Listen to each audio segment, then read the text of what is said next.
गांधी जी की बात कर रहे थे, बीच बीच में बहुत सारी बातें आ रही हैं, चूंकि आज़ाद भारत की बातें हैं, ये सब चीज़ें बतानी भी आवश्यक हैं।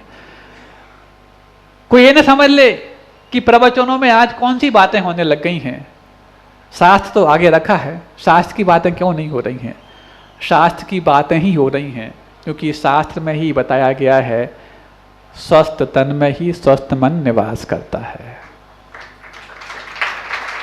और स्वस्थ तन कैसे होगा ये वो बताते हैं जिन्होंने शास्त्र की बातों को अपने जीवन में धारण कर लिया होता है।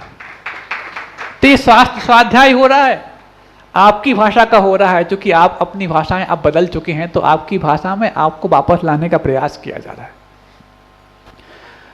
तो अब सुनो, जब किसी प्रकार से परिश्रम में विश्वास करना हमें आ जाएगा तो लोकतंत्र में कभी एक दूसरे के ईर्ष्या के शिकार हम नहीं होंगे। कोई व्यक्ति परिश्रम करके आगे बढ़ गया, मेरे पास परिश्रम में विश्वास है तो मैं करूंगा, मैं आगे बढ़ जाऊंगा। मैं समय जाया उससे ईर्ष्या करने में क्यों करूं? मैं परिश्रम करने में करूं ना। लेकिन ये AI जब से आई है, आई का मतलब माँ होता है महाराष्ट्र में, AI, लेकिन ये अब दूसरी नई आई आ गई, AI आर्टिफिशियल इंटेलिजेंसी। ये तो आपको प्रमादी बनाने के लिए, तो उतना तो फिर भी ठीक था, इस सुविधाओं का प्रयोग कि आप बैठे हो तो बैठने के लिए आपके नीचे तो पाठा लग जाए, अरे आप बोल रहे हैं तो बोलने के लिए आपको सामने माइक लग जाए, ठीक है, ताकि सब तक पहुंच जाए। इतना तो फिर भी ठीक था, सुविधाओं का प्रयोग। आपके लिए नहीं, किसी के लिए भी कहना चाह रहे हैं। लेकिन अब बोले ना, सिर्फ आप सोचें, पलक झपकते ही आपका मोबाइल खुल जाए। इतने भी तुम नाकारे हो गए, तुम्हारी बाजुओं में इतना भी ताकत नहीं बची कि तुम बटन दबा के मोबाइल चालू कर सको। खर्चा काहे में करते हो? पलक झपकते ही मोबाइल ऑन हो जाए, इसके लिए आईफोन। पहले दुनिया में 3 ही बुनियादी आवश्यकताएं थी, रोटी, कपड़ा और मकान। आज भी 3 ही रह गई हैं, बताएं? एंड्रॉयड फोन, 5G नेटवर्क और निठल्लापन। इन 3 में से एक कम है तो आप जी नहीं पाओगे। निठल्ले हो, एंड्रॉयड काम नहीं कर रहा, आईफोन काम नहीं कर रहा, बेचैन हो जाओगे। निठल्ले हो, एंड्रॉयड भी काम कर रहा है, 5G काम नहीं कर रहा, बेचैन हो जाओगे। 5G काम कर रहा है, एंड्रॉयड भी काम कर रहा है, निठल्ले नहीं हो। पहले लोग बोर होते थे जब अकेले होते थे, अब लोग बोर होते हैं जब अकेले नहीं होते हैं, क्योंकि जब अकेले हो पाएंगे तभी तो अपनी गैलरी में पहुंच पाएंगे। समझते हो ना गैलरी कौन सी होती है? पहले लोग जब अकेले होते थे तो बाजार में गैलरी में बाहर निकल के लोगों को देख लिया करते थे ताकि मन बहल जाए। अब लोग दूसरी गैलरी में पहुंच जाते हैं अकेले होने के बाद, ताकि मनोरंजन हो पाए। समझ रहे हो? महाराज आपको कैसे मालूम? हमने कहा ना, हमारे पास 2 प्रकार के शास्त्र होते हैं, एक ऐसे और एक ऐसे। इनको खोल के पढ़ना पड़ता है और ये खुले होते हैं, जल्दी पढ़े जाते हैं। तुम तमाम तरह की स्कैनिंग कराने जाओ, MRI कराने जाओ, वो लाइट ऑन हो तब काम करती है। हम तुम्हारी स्कैनिंग लाइट बंद में भी कर लेते हैं। ये बात अलग है, स्कैन करने के बाद रिपोर्ट यदि पर्सनल है तो पर्सनल दे देते हैं, और पब्लिकली है तो पब्लिकली भी दे देते हैं। ये जो रिपोर्ट दे रहे हैं पब्लिकली रिपोर्ट है, लेकिन किसी की यदि स्कैनिंग पर्सनल भी कर दी हो तो पब्लिकली नहीं करेंगे, उसको पर्सनल बता देंगे तुम्हारे मन में ये चल रहा है। महाराज ये स्कैनर कहाँ से लगा आपके पास? ये गुरुदेव आचार्य विद्यासागर जी महाराज का जब टावल लग जाता है ना, तो ऐसा स्कैनर उनके हर शिष्य में लग चुका होता है।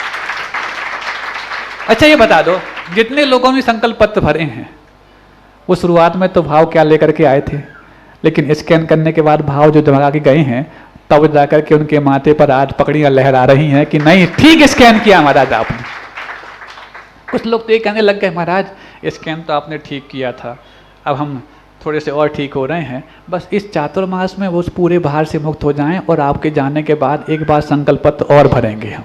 कि महाराज संकल्प पत्र जो भरा था उसको हमने 2 साल 1 साल का समय लिया था, वो हम 4 महीने में पूरा कर देंगे, उसके बाद आपके रवाना होने के पहले एक बार फिर से भरेंगे। ये कहीं दूसरे की बात नहीं, तुम्हारी मंगौली की हम बात कर रहे हैं। ऐसे लोग तैयार, उन्हें आनंद आने लग गया कि संकल्प पत्र भरा, अभी एक पुण्यानुभूति की है, गौरव बढ़ने लग गया है, और इस पुण्यानुभूति करने से ही मेरा पुण्य बटना बढ़ा कि मैं जल्दी जल्दी पुण्यानुभूति करूंगा प्रतिदिन महाराज के मुख से शांतिहारा का उच्चारण करवाऊंगा और अपने आप को उच्च आचरण के साथ आगे बढ़ता चला जाऊंगा। ऐसे लोग आ रहे हैं, उनके नाम भी मैं लेना प्रारंभ करूंगा। हैं, क्योंकि लक्ष्मी और सरस्वती दोनों एक साथ टिक पाना बहुत बड़ी बात है बंधु, बहुत मुश्किल होता है। लक्ष्मी, सरस्वती और उसके साथ साथ फिर एक और चीज आ जाए जिसको कलावती बोलते हैं। ये कलावती क्या होती है? एक कुछ अलग ही फन हो जाए, एक अलग ही एक टैलेंट पैदा हो जाए। सरस्वती आपकी बुद्धि को संभालती है, लक्ष्मी आपकी तिजोरी को संभालती है, और उसके बाद एक कोई एक फन पैदा हो जाए आपके पास, एक विशेष प्रतिभा हो। बहुत बहुत अलग दुर्लभ संयोग होते हैं। एक गंगा जमुना सरस्वती जैसा संगम होता है ना, ऐसी संगम ये होता है। कुछ लोग होते हैं ऐसे, तीनों को पाने वाले भी होते हैं। अब नाम आ गई बात तो इसलिए बता देता हूँ। अब मैं किसी का नाम लेकर के उसका व्याख्यान करने में संकोच करता हूँ, लेकिन आ गया क्योंकि यहाँ सामने नहीं बैठा व्यक्ति इसलिए मैं बोल रहा हूँ। एक है व्यक्ति, नाम मैं बाद में बताऊंगा, उससे पहले काम बता दूंगा आपको। गुरुदेव का एक बहुत पक्का भक्त है, उसके 2 बेटे हैं। इतने मेधावी बेटे हैं, इतने मेधावी बेटे हैं कि शास्त्र में तो ऐसा लगता है कि आज के पंडितों को भी वो मात दे सकते हैं। ऐसे अपना ऐसे ऐसे प्रश्न करते थे। जब जिज्ञासा में वो बच्चे प्रश्न करते थे तो उसके प्रश्न का जवाब मैं बहुत अच्छे से और आनंद के साथ देता था कि हाँ, प्रश्न ऐसे हो भी होने चाहिए। दोनों बेटे। और रही बात संपत्ति की, तो अकूत संपत्ति है गुरुदेव के आशीर्वाद से, लेकिन संपत्ति मात्र तिजोरी में रखने वाली नहीं, तिजोरी खाली करने वाली। दान में एक बहुत अच्छा नाम उन्होंने कमाया है, और कोई वहां दूर के नहीं, आपके बुंदेलखंड के हैं। और इसके बाद एक कलावती, और वो बच्चे और पिता दोनों के पास एक इतना सुरीला कंठ है कि यदि वो कहीं गाने लग जाएं तो लोग ऑर्केस्ट्रा छोड़ने के तैयार हो सकते, लेकिन उनके गाने को सुनना मना नहीं करते। ये तीनों एक साथ, नाम बता दूं मैं? हाँ बता दूं? राजा कारी, टीकमगढ़ का व्यक्ति।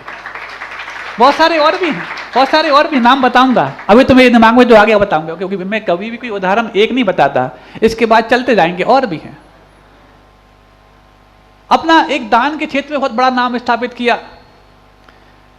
साथ साथ मेधा तो इतनी अच्छी है, इतनी अच्छी मेधा है कि उस मेधा के तहत उन्होंने न सिर्फ अपने लिए शास्त्र स्वाध्याय में निपुण बनाया है, बच्चे तो उससे भी आगे निकल गए। और जब बाप और बेटे की जुगलबंदी होती है तो साधु भी सुन करके कहते हैं कि नहीं, ये भी अपने आप में धर्म ध्यान करने की और भक्ति करने की एक अनूठी विधा है। अहिंसा परमो धर्म की। पिछले दिनों कुछ बिंदुओं को स्पर्श करते हुए एक यात्रा वृत्तांत प्रारंभ हुआ, और शुरुआत इससे हुई कि आज भी हम खुली हवा में श्वास लेते हैं तो सन 47 के पहले भी लेते थे। आज भी कई लोग जेलों के भीतर हैं तो सन 47 के पहले भी थे। आज भी कई लोगों के हाथों में हथकड़ी बेड़ियां हो सकती हैं तो पहले भी थी। पहले भी कई लोग आज़ाद थे, आज भी कई लोग आज़ाद हैं। लेकिन ऐसा क्या कि 47 के पहले आपको गुलाम माना जाता था और आज आपको आज़ाद माना जाता। जिन चिन्हों को देख करके गुलामी और आज़ादी परिचय प्राप्त करती है, उन चिन्हों में तो कोई ज़्यादा कोई अंतर समझ में नहीं आता। फिर ऐसा क्या है जिस कारण से आपको आज़ाद और उनको गुलाम कहा गया? कल इस बारे में एक प्रश्न छोड़ा था, प्रश्न को थोड़ा सा विश्लेषित किया था लेकिन समाधान नहीं किया था। शायद आप लोगों ने विश्लेषित कर लिया हो समाधान देने के लिए तैयार हों, क्योंकि आपके माथे पे सजे हुए वो पाग ये तो अवश्य कहते हैं, कह रहे होते हैं कि कहीं ना कहीं आपको जीवन में समाधान मिलने लग गया है।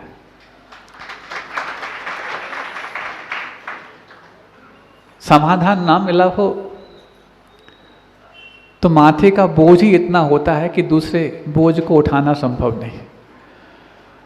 और जो अपना माथा गुरुओं की सन्निधि में समाधान पाकर के हल्का बना लेते हैं, वही किसी एक संकल्प को लेकर के अपने माथे पर पाग पहन पाते हैं।